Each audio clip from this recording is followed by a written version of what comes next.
Alors, ça va bien tout le monde? Vous êtes en forme? Vous avez bien mangé? Ben, on a un peu mon pedigree ici. J'aurais peut-être pas besoin de le nommer. Fait que vous avez des informations un peu ce que j'ai comme compétences. Marc me demandait de parler aussi, ben moi aussi en fait, des enlèvements, parce que vous savez que les enlèvements extraterrestres, parce qu'on parle d'extraterrestres, enlèvements, il y a beaucoup de techniques et de formalités à utiliser, parce que c'est quand même assez délicat comme sujet. Hein? C'est pas tout le monde qui ont faire face avec ces choses-là. Il y en a d'autres qui ont vécu d'expériences désagréables, d'autres joyeuses. Alors, il y a plusieurs types. Il y a des contactés par-dessus ça. Le dernier contacté que j'ai fait dernièrement, c'est M. Colin Chabot. On a travaillé ensemble sur une séance d'hypnose de 5 rencontres. Il va vous expliquer un peu c'est quoi qui s'est produit avec lui dans ces 5 rencontres-là. Moi, je vais vous expliquer un peu comment ça fonctionne, grosso modo, parce que sinon, on n'aurait peut-être même pas assez d'une heure pour discuter de ce que c'est l'enlèvement. Les enlèvements par les êtres extraterrestres, OK, on a en chambre, on a à l'extérieur. Il y a beaucoup de personnes qui vont dire les enlèvements, c'est toujours en noirceur ou en chambre ou isolé. Non, il y a des cas qui ont été faits à l'extérieur. C'est différent. D'autres, rarement en plein jour, mais de soir régulièrement. En voiture. En débarquant de la voiture à l'extérieur ou dans la voiture et en chambre. Ce qui arrive avec ces 3 cas-là, on pourrait dire que il y a des personnes qui vont dire que si c'est en chambre, un récit d'abducté ou d'expérienceur, comme le regretté John Mack avait baptisé la situation, va suivre une coordination de tout ce qui s'est produit. Alors, ce ne sera pas pitché un peu partout, comme dans un rêve.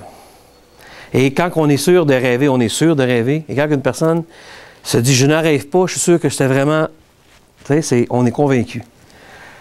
Où est-ce que j'en viens là-dessus? Parce que moi, la technique que j'utilise, c'est l'hypnose régressive. Okay? Je suis psychanalyste. Des fois, je travaille en psychanalyse tout simplement, mais quand j'ai des cas, aller chercher des souvenirs enfouis ou des amnésies consécutives ou partielles, peu importe, je vais utiliser l'hypnose. Et la technique que j'utilise, c'est la même que j'ai utilisée avec M. Chabot et d'autres. C'est le training autogène. Le training autogène, c'est une vieille technique d'hypnose. Elle se fait utiliser en sophrologie, parce que la sophrologie, c'est ce qui est le terme qu'ils prennent en France. Mais c'est la même chose, c'est une hypnoanalyse qui veut dire une régression. Quand on rencontre la personne, il y a beaucoup de gens qui sont venus me voir, dans les 60aines de personnes que j'ai jusqu'à maintenant, que j'ai rencontrées, j'en ai peut-être, je dirais, 7-8 que je n'ai pas d'explication psychologique. Quand je parle d'explication psychologique, c'est qu'il n'y a pas d'antécédent étant jeune, d'antécédent familial. Il y en a là-dedans qu'on a mis à des tests avec un ami psychiatrique.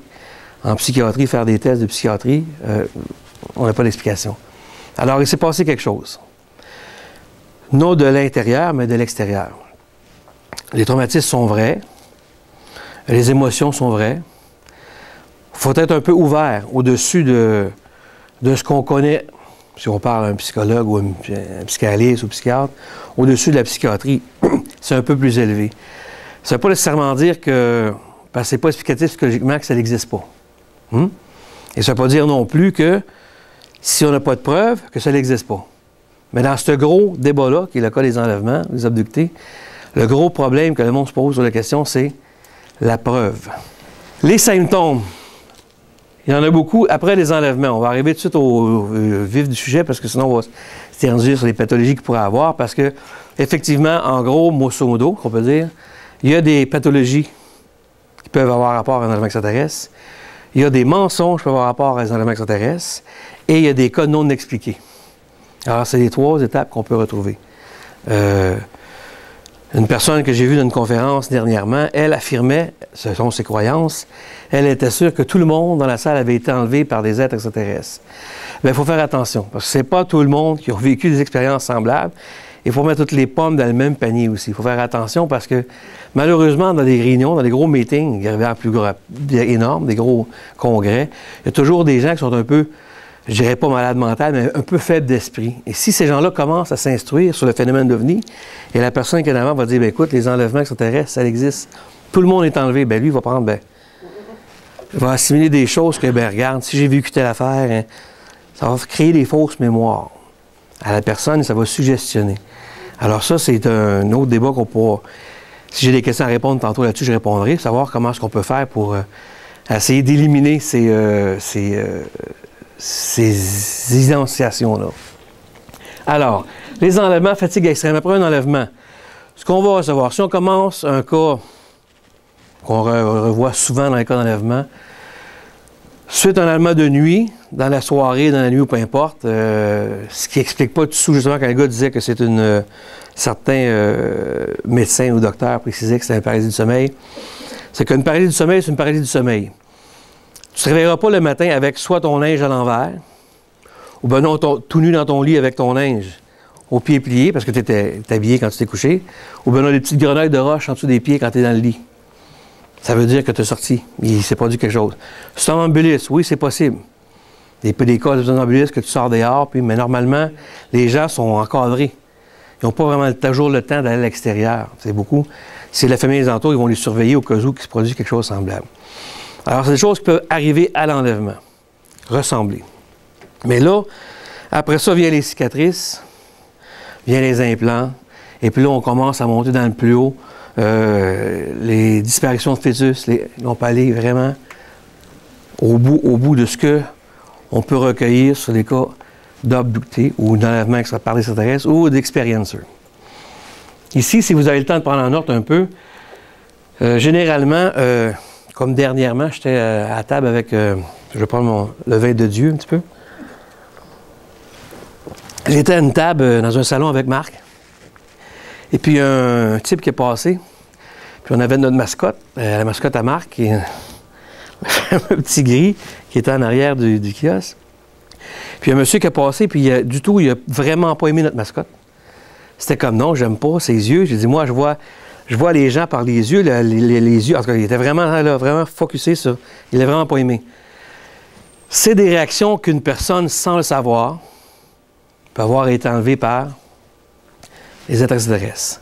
C'est pas tous des petits gris aux grands yeux. Il y a plusieurs types. Ça aussi, c'est encore long pour énumérer plusieurs types. Là-dedans, moi, je vais mettre ça plus court aujourd'hui qu'on puisse savoir comment je travaille sur le sujet. Et en général, ils ont peur. C'est là que je vais en venir, c'est qu'ils ont des flashbacks. Flashbacks, on appelle ça des amnésies consécutives, comme un peu. Je ne sais pas s'il y en a qui ont vu ici le film Intruder. Est-ce qu'il y en a qui ont vu ce film-là? Oui. Tu as vu? À un moment donné, quand la femme est à la cuisinière, puis elle a fait 2 œufs, puis là, elle voit 2 œufs qui ressemblent à... C'est ce qu'on appelle des flashbacks, des amnésies, C'est un peu comme un stress post-traumatique qu'on a psychologiquement tous les jours, quand il arrive des cas, soit de viol ou d'abus, ou peu importe, là, ou un accident de voiture. Il y a un stress traumatique. Stress post-traumatique suite à ça. C'est la même chose. C'est traumatisant, alors il faut le traiter pareil. Il y a d'autres psys qui vont vous dire, ben non, moi, là, le stress post-traumatique, c'est prouvé que c'est vrai, mais l'enlèvement, c'est pas prouvé. Mais non, mais peu importe que ce soit prouvé ou pas, ou qu'on n'ait pas l'élément de preuve de l'enlèvement extraterrestre qui est réel, il faut qu'on traite pareil le stress post-traumatique de cette personne-là, qui cause ses peurs nocturnes, ainsi ou peu importe. Et là, on commence à embarquer dans le cheminement de l'enlèvement. Réveil cinétique entre 3h et 4h du matin, ça, c'est pas toujours vrai. Intérêt anormal pour les ovnis. Ça, normalement, ça arrive beaucoup, j'ai remarqué. Ça arrivait souvent après qu'une personne a fait dit un récit pour elle qui semblerait être un enlèvement par des extraterrestres. C'est normal, elle va aller s'informer si ce qu'elle a vécu ou ce qu'elle pense avoir vécu est vraiment vrai. S'il y a des éléments qui ressemblent, c'est quelqu'un d'autre qui a vécu la même chose, ainsi de suite. Ça, c'est des choses qui sont normales. Alors, mais il faut faire attention parce que, suite à ces informations-là qu'elle va recueillir, si son histoire sous hypnose qu'elle a rencontrée n'est pas complétée, on a arrêté parce que normalement, quand j'ai induit la personne sous hypnose, pour exemple, un cas d'enlèvement, et puis on se retrouve dans une situation qu'elle a des peurs, elle vit ses émotions, elle a une crise d'hystérie, on arrête la séance d'hypnose et on se déteint, on relaxe la personne. Des fois, les gens veulent revenir un autre jour, une autre semaine, ou dans la même journée, ça dépend. Ils veulent prendre un petit break, ce qui est absolument normal, et c'est ce que je donne. OK, prends ça, on va voir la semaine prochaine, ou peu importe. On va travailler ensuite à partir d'où ce qu'on a arrêté. Alors là, si elle a un intérêt, suite à ça, elle va aller voir les intérêts suite au paranormal ou aux ovnis, bien, elle va alimenter encore plus ce qu'elle a vécu. Parce que là, c'est des choses que tu ne te rappelais pas, puis elle s'est rappelé ce qui s'était produit, qui a fait son stress intense, son stress post-traumatique, sa peur, sa phobie, peu importe. Et là, on a arrêté là. Pour elle, c'est sûr qu'elle va faire les démarches. Comme ça se peut qu'elle reste chez eux ou qu'elle reste tranquille, qu'elle ne veut rien savoir pour l'instant, puis qu'elle va me recontacter pour qu'on se revoie pour faire la suite des événements. Ça, c'est un des types que je rencontre régulièrement. Les types que je rencontre aussi, c'est des gens qui vont dire, bon, ben moi, j'ai arrêté, je crois que j'ai été enlevé par des êtres extraterrestres, j'aimerais vous rencontrer. On prend un rendez-vous, la personne ne se présente pas. La même personne nous rappelle, un rendez-vous, elle nous rappelle, elle ne se présente pas. Ils ont toujours comme une genre de crainte de venir me rencontrer. C'est un peu normal, parce qu'ils ont peur de ce qui va se suivre, ce qui va se dire. Moi, je dis aux gens, quand je fais mes groupes de support, parce que d'ailleurs, je vais recommencer prochainement le groupe de support pour ces gens, des gens qui auraient vécu des cas d'enlèvement, qui voudraient en parler en groupe, et ensuite, je vais prendre des personnes qui veulent travailler sur eux autres mêmes. Ils vont être plus à l'aise, ainsi de suite. Alors, ces gens-là, ils ont une peur de rencontrer, et naturellement, je vais aller voir un psy, il va faire l'hypnose, puis là, ils vont se poser plein de questions. Comment ça va arriver? Moi, je suis toujours franc dans cette démarche. Que j'ai rencontré M. Collin ou d'autres cas, je leur dis, moi, si vous avez un problème psychologique, je vais vous le faire part. C'est sûr. Si votre histoire ne se tient pas debout, c'est un mensonge, vous allez le savoir aussi. Mais si je n'ai pas d'explication, vous allez le savoir aussi. Je suis honnête dans ce que je fais. Si je vois que, bien, regardez, c'est pas du tout ce que vous croyez, c'est pas un enlèvement, c'est suite à ce qui s'est passé, parce que toujours l'entretien préliminaire, l'anamnèse, on travaille avant de voir. Le sujet vient à mon cabinet, peut-être pas celui qui affirme avoir été enlevé, mais exemple, la personne qui vient pour une phobie nocturne, elle n'a aucun intérêt, dont j'ai eu il y a quelques mois, elle vient pour une phobie nocturne, elle n'a aucun intérêt au sujet ufologique, elle ne connaît même pas ça, elle n'a même pas regardé un livre ou whatever. Et là, suite à l'hypnoanalyse qu'on appelle maintenant, ce qui était anciennement la régression hypnotique, on se retrouve dans une situation qui a rapport avec ses problèmes de maintenant, mais ces problèmes de maintenant, c'est qu'elle est à bord d'un vaisseau, puis il y a des petits êtres avec, puis ainsi de suite. C'est les peurs nocturnes qu'elle avait, c'est les rêves qu'elle avait. OK? Alors là, elle n'a aucun élément de, comment je pourrais dire, de contamination qui l'a contaminée, parce qu'elle ne s'intéresse pas au sujet. Elle ne voulait rien savoir. Ça, c'est un cas que j'ai eu, semblable, j'en ai eu d'autres. L'autre type de rencontre que j'ai eu, c'est la personne qui vient, elle est convaincue que c'est un rêve. C'est impossible, c'est un rêve, Sous hypnose, on travaille quelques rencontres, et là, on découvre que, ben, elle dit là, c'est parce que j'ai des informations qui ne sont pas dans mes rêves. Et puis, mon histoire se suit, ça se tient. Et là, elle commence à comprendre, ben, c'est peut-être pas un rêve, là, c'est un autre. Et l'autre type que j'ai rencontré, sont les contactés. Les contactés sont des abductés, expérienceurs qui ont été enlevés une première fois pour être désignés comme un contacté. OK? Des fois, ils vont avoir à se faire rappeler comme contactés régulièrement. Des fois, une fois dans leur vie, c'est fini, pour un implant ou peu importe. Et là, il y a différents grades. Hein? Ça peut arriver qu'ils vont les rencontrer sur une phase à chaque année, à chaque 2 mois, à chaque 3 mois, à chaque 4-5 ans. Ils sont contactés. C'est-à-dire que les contactés, ils vont avoir comme un genre de message, il va dire rendez-vous à telle place, tel jour, telle heure, tel endroit. Puis il va y avoir une apparition, quelque chose. C'est ce type de contacté-là. Suite, naturellement, à un enlèvement. Et l'autre enlèvement par des extraterrestres, c'est un enlèvement qui se fait que chez les dames, il y a beaucoup de personnes. Chez les dames, bien, des dames qui sont sélectionnées pour des missing fœtus, disparition de fœtus. J'ai eu 2 cas, depuis que je travaille sur le sujet, j'ai eu 2 cas semblables. La plus récente, elle était venue me voir concernant un supposé rêve qu'elle aurait eu avec les êtres extraterrestres, qui s'avérait pas être un rêve, parce que suite à ça, on a découvert que c'est probablement la perte de sa grossesse. Elle a été voir le gynécologue, on a eu les radiographies, les choses, l'échographie, tout était là. Le placenta était intact, mais le fœtus n'était pas là. Ça arrive des fois qu'on a un avortement forcé ou peu importe, mais que le fœtus est encore là ou est légèrement ouvert, mais il y a des traces. Il y a des traces du fœtus, de sang ou peu importe, il y a quelque chose qui nous met la puce à l'oreille, qui s'est produit. Mais elle, en son cas, elle se rappelle de rien.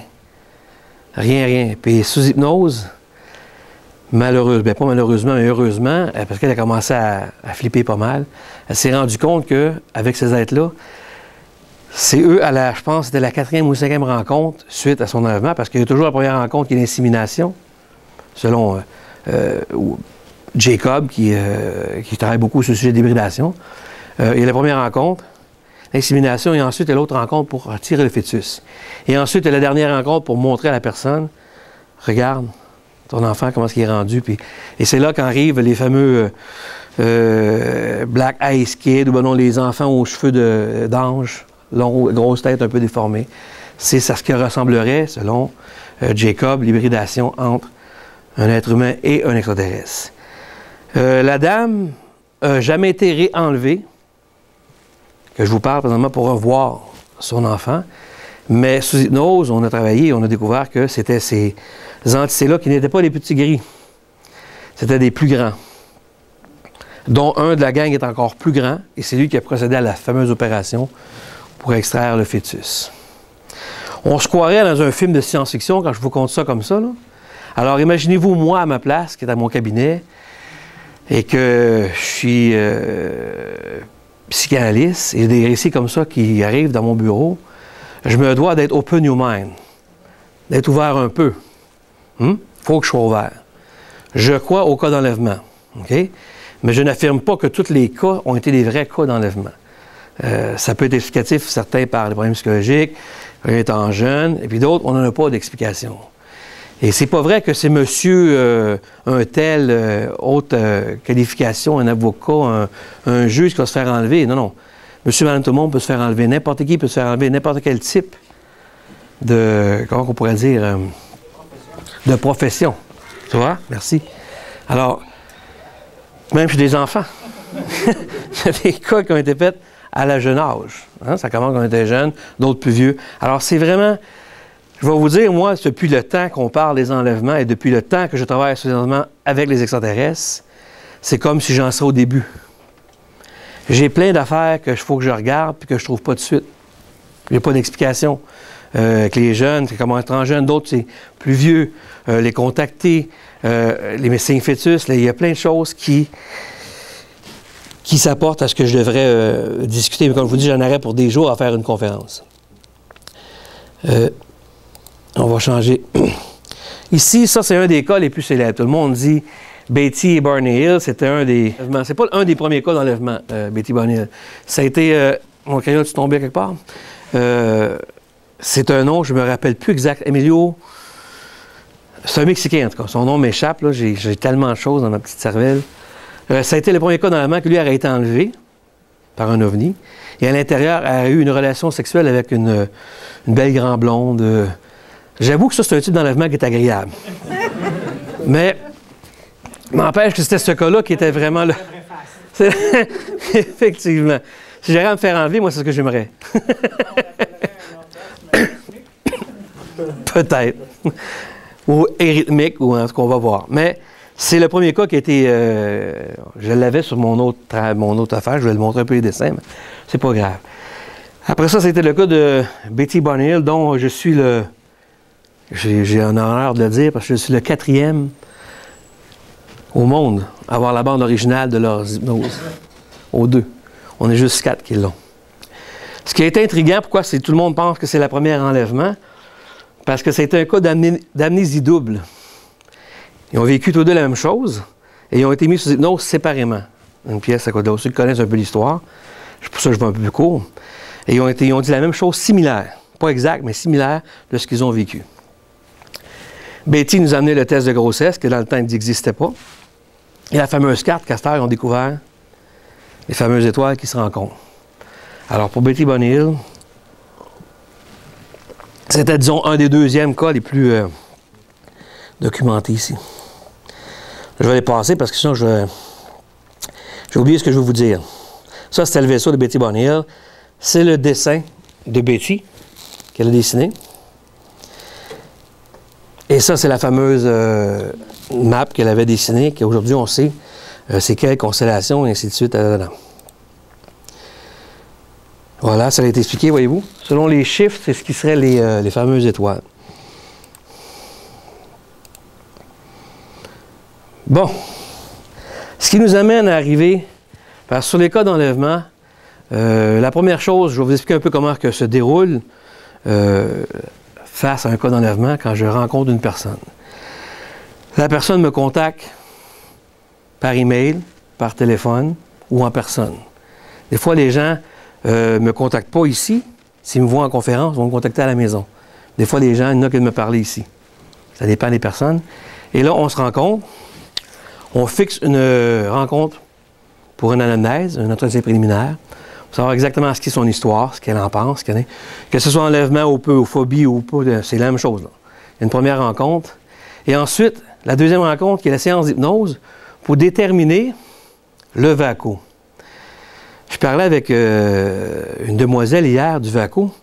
Il y a beaucoup d'hypnologues qui n'utilisent pas cette technique. Et c'est ce qui est la première chose à faire.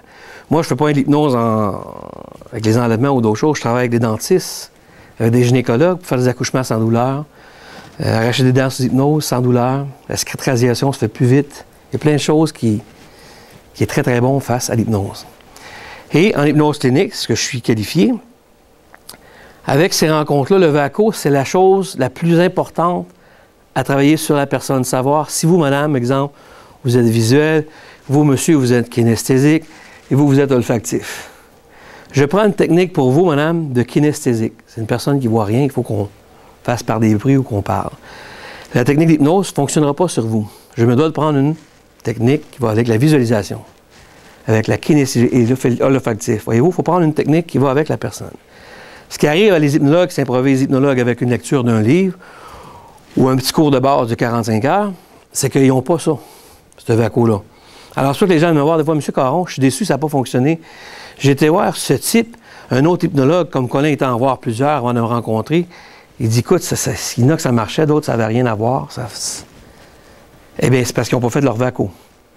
C'est la chose primordiale à travailler. Ensuite, de cette hypnose-là, on détermine le VACO, on enchaîne avec une relaxation, qui est par le training autogène, sans suggestion, c'est une induction hypnotique, mais sans suggestionner. Il y a la technique pas mesmérienne, je vais dire, directionnelle, l'hypnose directionnelle, non directionnelle.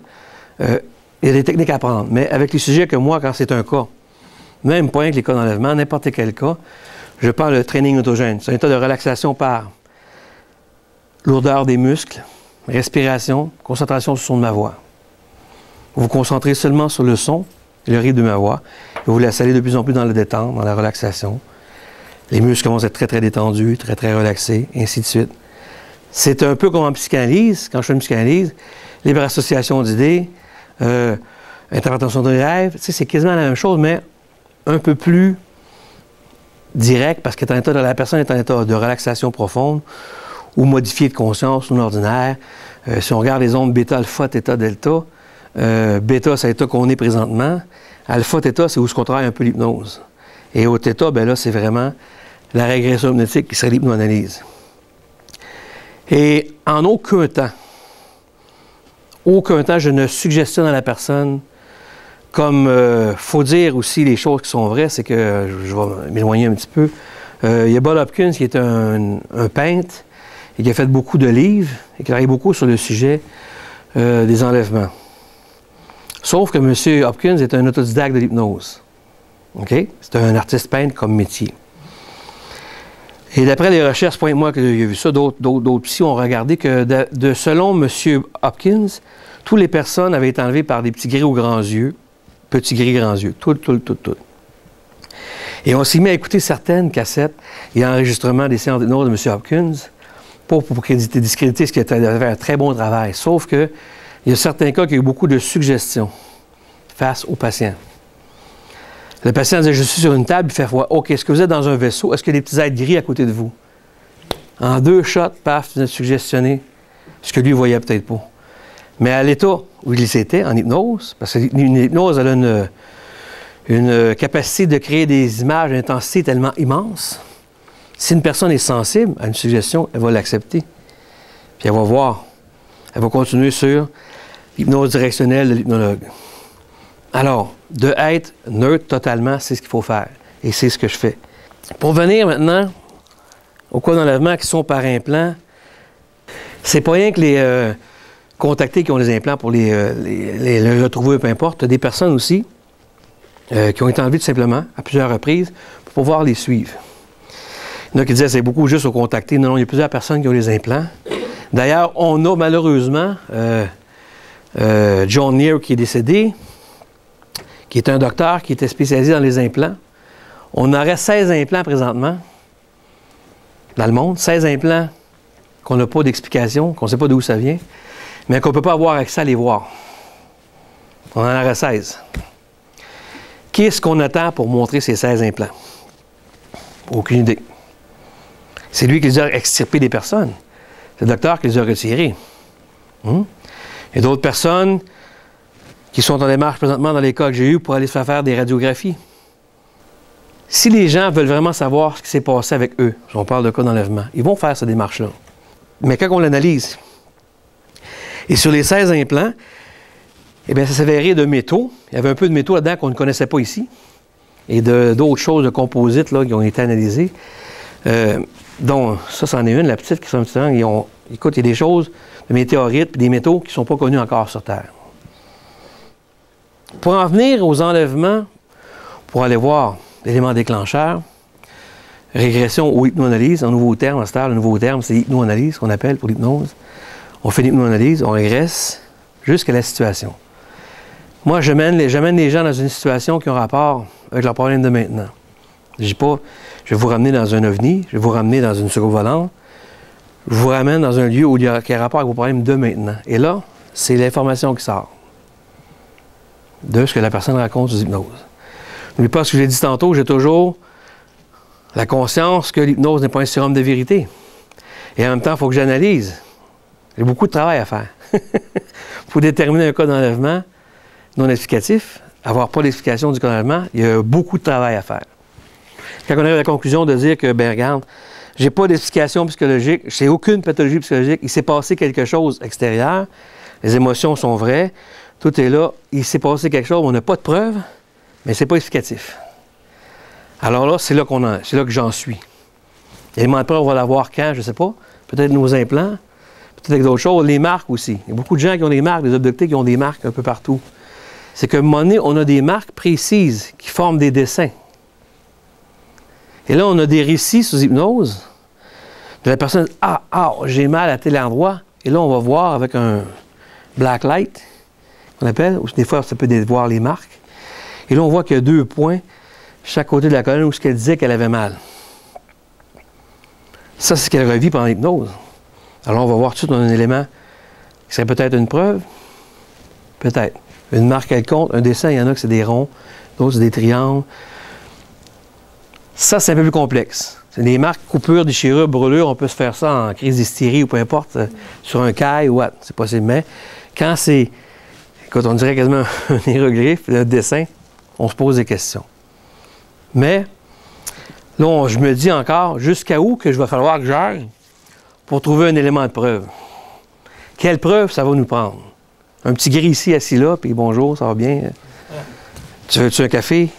On ne sait pas. Est-ce que ça va arriver? On commence à parler beaucoup depuis quelques mois des enlèvements, des ovnis. Présentement, à MUFON, on a des cas, je vais vous dire, on a un cas qui est super, j'ai hâte de descendre, super hot, qui est quand même inexplicatif pour l'instant, qu'on va aller voir ce qu'il y en est. Et il y a plein de choses, il y a plein d'embouteillages, de choses qui nous ont empêchés d'aller là, dont des récits tellement rigolos, pour nous empêcher d'aller à cette expérience-là, cette recherche qu'on doit faire. Mais on va y aller pareil. C'est plusieurs gens qu'on doit rencontrer pour les soumettre sous hypnose. Tout ça pour vous dire que je crois fermement qu'il y a quelque chose à l'extérieur, que les enlèvements, ça existe. Mais il faut dire aussi qu'il y a des problèmes pathologiques qui existent, il y a des menteurs cliniques qui existent, et il y a bien des choses qui peuvent avoir rapport aussi avant de confirmer et d'affirmer que c'est un enlèvement positif. Pour l'instant, on en est à, pas rien que moi, vous allez parler à Jacob, on n'importe qui, l'élément de preuve. On a des spéculations, des thèses, des idées, mais un élément de preuve. Un élément de preuve, les implants, regardez, on en a peut-être 16, là. On ne peut pas les regarder encore. Pour quelle raison? Est-ce que le gouvernement à un moment donné va nous donner accès à ces informations-là? Est-ce qu'ils vont dire, ben là, vous divulguez, allez-y. Ainsi de suite. Il y a quelques années, j'étais dans le temps, j'étais avec M. Christian Robert Page. J'étais consultant pour le CIP. Et on avait eu un cas d'enlèvement avec un implant. Et c'était le docteur Brad ou Grad, je ne me rappelle plus trop du nom, qui avait analysé cet implant. Mystérieusement, l'implant est arrivé au laboratoire, mais quand on est venu pour le vérifier, il est descendu trop bas, là, il a cassé l'implant. Et l'implant a disparu. C'est ce qui nous a été dit. Mais ça n'a pas été supervisé, cette analyse-là. Tu vois? Alors, même moi, j'avais des photos d'un patient que j'ai transféré à pas le psychiatre que je travaille présentement, un de mes amis, un autre psychiatre. J'ai transmis des photos et il me dit qu'il avait perdu des photos quand je voulais les revoir pour closer mon dossier. Alors, on a toujours des choses qui arrivent, là, à un moment, quand il y a un élément de preuve. Alors, c'est moi, mon travail, et un peu le travail de tous les ufologues, c'est d'aller voir, d'aller percer. C'est quoi? C'est de trouver un bon élément de preuve. Jusqu'à maintenant, je veux dire qu'on a un bon bagage, que les enlèvements existent. Hein? Et là, c'est encore, est-ce que des enlèvements par des êtres extraterrestres? Est-ce que c'est des enlèvements gouvernementaux? Est-ce que les extraterrestres sont le gouvernement? Est-ce que... Il y a plein de choses qui se posent des questions encore. Les mutilations au but de bétail. Aucune explication encore comment ça que les incisions sont faites tellement précis. Et puis, inexplicatif, c'est comme... On a un élément, hein? Vous ne pouvez pas l'expliquer, c'est quoi qui s'est passé. J'ai un implant qui est fait d'alliage métallique qu'on ne connaît pas encore. Jusqu'à quelle preuve ça va vous prendre pour vous faire croire? Comme j'ai dit tantôt, le petit gris qui va être ici, puis on va parler avec, il demande des autographes, puis comment c'était sur ta planète, puis tu vois? C'est jusqu'à ce niveau-là qu'ils vont nous pousser. Et si vous parlez à un psy qui est terre à terre, bien, oubliez ça. Vous allez arriver à la pathologie et ça s'arrête là. J'en ai rencontré beaucoup. J'ai même été refusé de faire partie de certaines associations de membership, selon ma cause de mes croyances. Parce que si vous tapez Pierre Caron, psychanalyste, sur Google, vous avez plein de textes, plein d'expériences, j'ai fait des recherches. Bien, étant donné, M. Caron, vos expertises en paranormal et ufologie, que nous pouvons prendre votre candidature. Tu sais, c'est comme... J'ai fait un geste subtil, tout le monde a compris. Alors, voyez-vous, c'est des choses comme ça qui sont un peu... qui nous mettent des bâtons dans les roues. Mais éventuellement, tranquillement, ça commence à divulguer les choses. Okay. Ouais, merci. Merci beaucoup. Merci beaucoup.